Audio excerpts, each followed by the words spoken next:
Welcome back. Hello there, welcome to NTV English News Bulletin. I am Bhavana Casey. In the beginning, we have the headlines.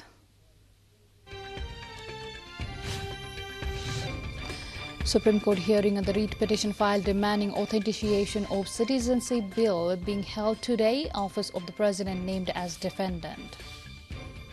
Election Commission directs to stop transfer of employees as the election process for November 20 polls is underway. Heads of four security agencies discuss security. At least 34 migrants killed after a boat carrying over 100 people sinks off a Syrian coast. Rescue operations ongoing amid challenging conditions. And Moscow-controlled Ukrainian parts holding referendums on Friday on joining Russia. Western nations refuse to recognize the results.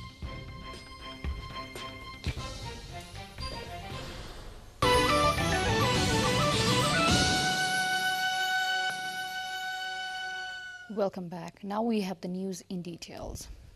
The hearing on the writ petition filed at the Supreme Court regarding the citizenship bill will be held today. 5 petitions have been filed at the Supreme Court saying that President Bidyadevi Bhandari has not certified the Citizenship Bill 2079 to amend the Citizenship Act 2063.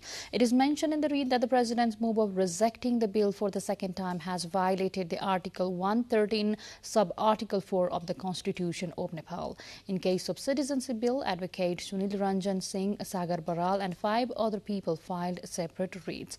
In the writ, President Bhandari has been given mandate to validate the Citizenship Bill. A writ was filed against the bill to amend the Citizenship Act, which was passed by both houses of the Federal Parliament for the second time. There is a provision in Article 113 of the Constitution that the President can return the bill passed by the Federal Parliament once for reconsideration. However, Clause 4 states that if the Federal Parliament passes it and sends it for the second time, the President must certify it. The Election Commission has directed the government to stop the transfer of the employees as the election process for the November 20 elections to the House of Representatives and Provincial Assembly has begun. The Commission also has asked the government to immediately send the employees to their assigned workplaces if transfer letters have already been issued in their names. The Commission said as the collection and update of temporary voters' name list is ongoing, the transfer of employees will subsequently cause hindrances in the task. There is a provision that the government can transfer employees and make political appointments with the consent of the Commission if it is absolutely necessary for the election purposes or if it does not have any effect on the election. Meanwhile, heads of the 4 security agencies met at the Nepal Army headquarters on Thursday to discuss about the upcoming House of Representatives and Provincial Assembly elections and the overall security. To next update, where the coalition parties are continuing their meeting on finalizing the common candidates under the first-past-the-post electoral system for the November 20 elections today as well. According to leaders, the parties have already decided 100 out of 165 seats of the House of Representatives as of Wednesday. The discussion will center on the remaining seats and those of the provincial assemblies. With this update, time to go for a short break, but still to come with you. Welcome back. Now to more updates. At least 34 migrants have died after the boat they were traveling in sank off Syria's coast. 20 survivors are being treated in a hospital in southern Syria. Quoting survivors, officials say the boat was carrying between 120 to 150 people from Min A near the Lebanese port city of Tripoli. They said rescue operations were ongoing in challenging conditions. Residents of Moscow-controlled regions in Ukraine are set to start voting Friday on whether to join Russia in a Kremlin-engineered referendums that set the stage for a sharp escalation of the 7-month military operation.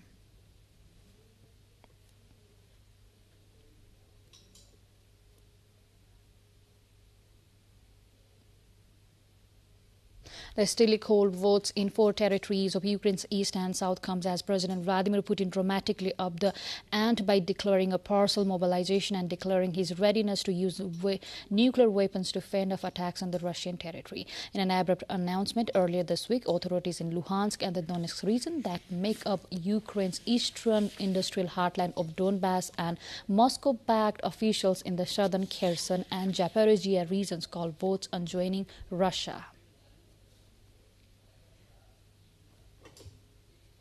The nuclear-powered aircraft carrier USS Ronald Reagan arrived in the South Korean port of Busan on Friday ahead of the two countries' joint military exercise that aims to show their strength against growing North Korean threats.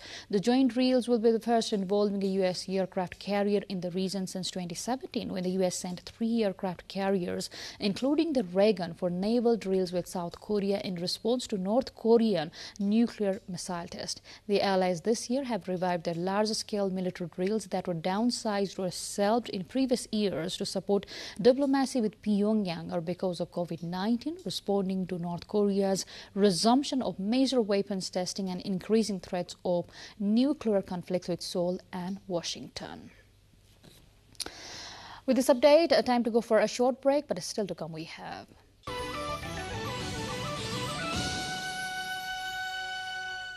Welcome back now to more updates.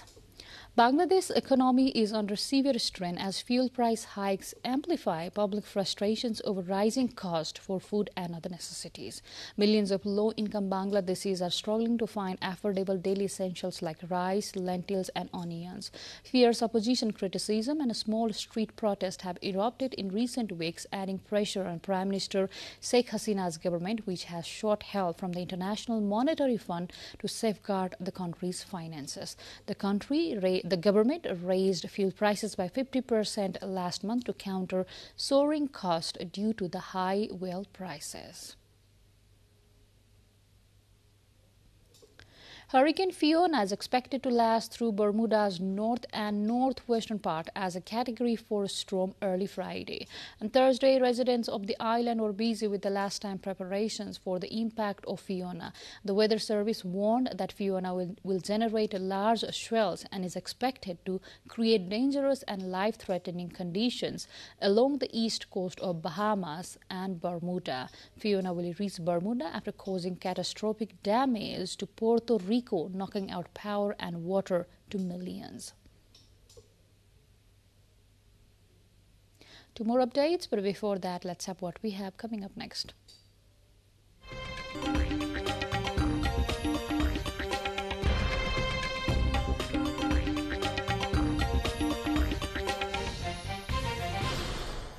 Chinese scientists have discovered that a sustained decline in dinosaur diversity happened in the late Cretaceous period through studies on dinosaur egg fossils. Researchers assessed 1,000 fossilized dinosaur eggs and egg cells from the Shanyang Basin in central China's Shanxi province and identified a decline in dinosaur diversity. They concluded that such a decline weakened the dinosaurs' ability to adapt to environmental upheavals derived from major natural disasters that eventually caused their extinction. Now to sports.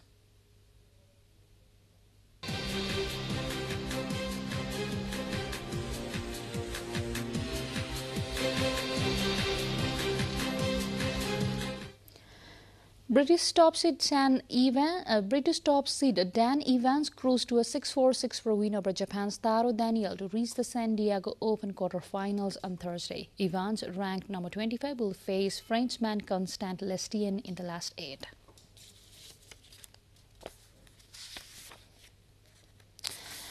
With this update, we come to the end of this English News Bulletin. But before we say goodbye, let's have a quick reminder of the major stories.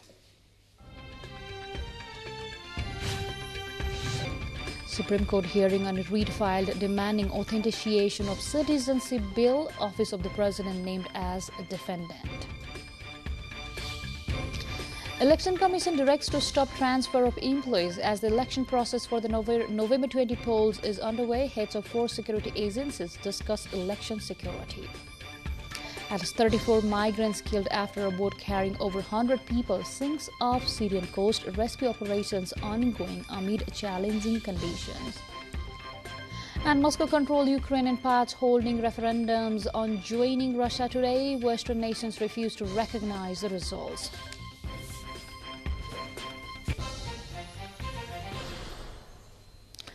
Well, that's all we have in this edition of English News Bulletin. We shall see you again with next round of English Bulletin at 6 in the evening. Till then, have a great time ahead and to stay tuned with us. Namaste.